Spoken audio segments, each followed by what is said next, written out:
looks versus health. Who will win? Like, you see loads of people saying that looks equal health these days. You'll see Looksmaxxers talking about how your diet's bullshit and you should just do artificial means to improve your life. And then you have the natural crowd who will say that all Looksmaxxing is just cope. Honestly, you guys are both right in your own way, and you're both retarded in other ways. You're both close to... It's like you're both... One side's on the left and one's on the right, and you're both coming towards the centre, but there's like an asymptote in the middle, and you're not, like, reaching agreement. The truth is, both are right. I guess overall, health is king, and your health is your looks at the end of the day. But look at me. I eat relatively healthy. Actually, no, I don't. Past few weeks, it's been Christmas. I've been eating like shit. You can see I've got spots and stuff. My skin's noticeably worse. Obviously, I'm fucking sub 5 anyway, so I'm not the best example. But I'm noticeably worse for wear than I usually am, and that's saying something. So that's an argument for looks being equal to health. Like, if I was eating a healthier diet, my skin would be a bit better. If I didn't smoke, my teeth would probably be a bit whiter. You know what I mean? If I had better nutrition as a kid, my fucking head would have developed enough. It would have had enough bone to develop, and my teeth wouldn't have been crowded in my mouth, and I wouldn't have had these crooked ass teeth. You know what I mean? But then where the Looksmaxxers come in, which is what I understand and what I appreciate, is they're realistic. They're not going to tell a 20, a 30, 40-year-old man that you just need to eat raw meat and you're going to fix the damage you've done through developing without the adequate nutrition to develop properly, you know what I mean? Through essentially malnutrition. Once you're an adult, there's no fucking way you're gonna ascend by changing your diet. Your growth plates are sealed, you know what I mean? There's not much you can do with that. So I understand why people go for double jaw surgeries or get braces or other things. I'm probably going to get braces, or Invisalign at least, in my bottom teeth. Not even really for cosmetics for me, but just for hygiene. But that's a story for another day. Who really gives a fuck? But you know what I mean? This is like... I can see both sides of it. Yes, true. If I'd ate a perfect diet since a kid, then I'd have probably developed fine. I wouldn't need anything like that. But I didn't. And Looksmaxxers, you know, the conventional Looksmaxxers we see today, they acknowledge that as well. They're not going to tell me to do this stupid shit to improve my face when it won't. It could improve my health and my skin tone and my mood and other things, and improve my life in other ways, which is why you should still do it. But ultimately, it's not going to really change my, PSL rating by much, just how it is. Probably a little bit by improving my skin tone and mood, making you more neurotypical and shit. But yeah, thinking of other things with Looksmaxxing as well, we could look at the mental aspect as well. We have guys like Clavicular recommending that you be on a fucking stack of pregabalin and shit before you go out, just to be able to converse with girls.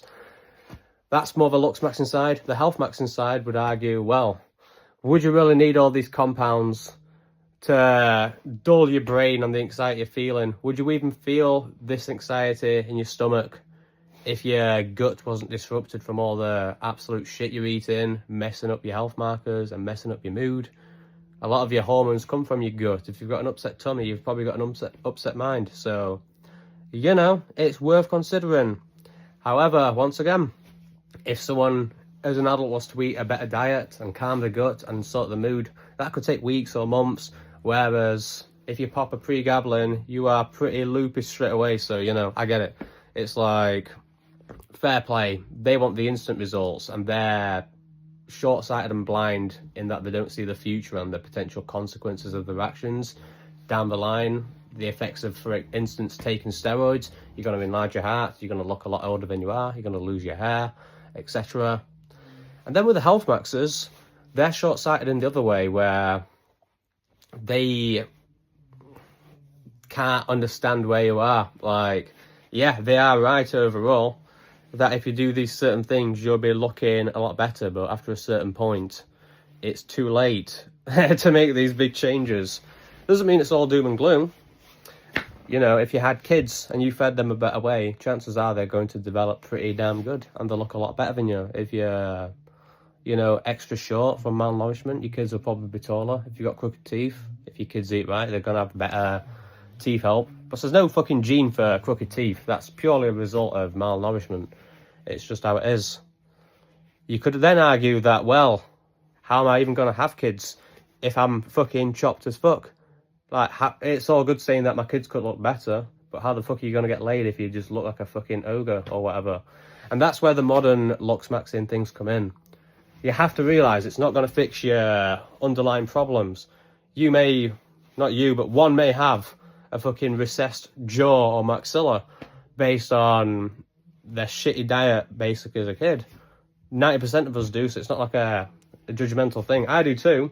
Like, if I jut, it's looking alright, but my normal face side profile versus jutted, like, you can tell it'd look better a little bit more forward. It's not like breaking me, you know what I mean? It's not a be-all, end-all, but objectively that would be true.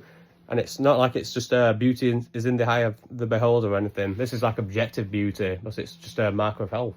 Like, clearly there's a bit of lack of development in my lower jaw and shit. So, it's just one of those things. But anyway, the point I was going to make with it is that if you do things like double jaw surgery or other things to fix the flaws that are a result of your malnourishment, it's not going to fix the underlying thing. You know, it's going to be more like a mask. But it can be useful. It can be a useful mask. Sort of like when girls wear makeup or put heels on or other things to look prettier to try and get a mate to then guarantee better genes for their future kids. It's the same with us in adulthood. People who cover their eye bags with fucking foundation or who wear lifts or go to the gym. Yeah, it's given the illusion that you're more healthy than you are, sure. But if it gets you to the point of having kids, who cares? And then you can just do better by them by doing the Health Max protocols, giving them a better diet, and hopefully they won't have to do all these silly surgeries and procedures just to have a chance. You know what I mean? I hope people get what I'm saying with this. It's either going to be a case of 0 views as normal, or it's going to trigger people and I'm just going to have LTN, cope in the comments. You know what I mean? Both sides are fucking useful. You need the modern Looksmaxxing side because in this modern day world where we're all deformed, it's too late for a lot of us, so you may as well do what you can. But if you only do that and then you have kids, don't act shocked if they get bored and they look worse as they develop, if they're shorter and more deformed, which is why you have to keep the Health Maxing protocols in mind. Raw meat, bacteria, organs, sun, avoid seed oils, avoid veg, all that shit. You do both, you're going to be in a great place. Obviously, if you Health Max when you're a little kiddie, if you're like 12 and you start Health Maxing, you're probably going to grow a shitload, you're probably going to develop pretty fine, and yeah, you're good. But the older they get, the more you have to consider artificial means. It's a cope, yes, and you shouldn't have to do it. But hey, what we're going to do, blame our fucking ancestors and cry about it. Even fucking millionaires these days eat seed oil diets and have terrible food in general. So, you know what I mean? Don't look at it in a sort of angry, resentful way where you curse your father or your parents. How dare they malnourish me? They were doing what their parents did, and they were doing what their parents did, and so on. This is fucking thousands of years long of malnourishment, especially if you're a white guy. Like, Europe truly got fucked. So, you know, what do you guys think? I'm just yapping. It's fucking... Today's the day my dad died. It's the anniversary of it. So it weren't right now. Otherwise, I won't be fucking making a Looksmax, Health Max video. What the fuck? That'd be insane. But yeah, it's one of those weird ones. I'm just fucking chilling, to be fair. Keeping distracted. Just being a slob. But yeah. Today I noticed my mood was extra bad than it has been. Obviously, we can guess why, what with my dad and shit. But I have been eating like absolute trash these past few weeks. And I do feel it, like a big drop in energy. My skin tone is extra shit, which granted it usually is in winter anyway. But yeah, it's one of those things to consider. Also, I'd say it's worth considering investing into your health and improving your diet, not just for looks, but for your mood and shit. So that's everything. There's been times this year where I wanted to fucking die and take my own life and shit, just to be real with you all. And that's when I started eating the raw meat and forcing it down again. So I was just like, oh, boys, who gives a fuck? I want to die right now. What's this steak going to do? At worst, it's going to give me a stomach ache. I want to die anyway. Fuck it. And I ate that shit, and I started feeling a lot better myself. When you stop eating it, it's weird, but you don't really feel bad per se. You just stop feeling as good, and you sort of revert back to baseline. It's weird how well humans adapt. But I remember distinctly a few weeks to months ago, I was a lot more glowy and full of energy and shit. I'm trying to think if there's anything particularly happened. Obviously, my dad, anniversary today, that could be triggering some things. But generally, I do just think it's malnourishment and like having less energy. If I don't have the building blocks my body needs, and realistically, if I've had a lifetime of malnourishment, which I have, you know, even if I have a little time off, you know, my body's, you sort of have to be fighting an uphill battle. Us humans of today, our ancestors fucked us over with all the grain shit. So, you know, you got to try extra hard, I guess. But anyway, I'm just yapping now, so fuck off. Hope you're all having a good time. Happy New Year.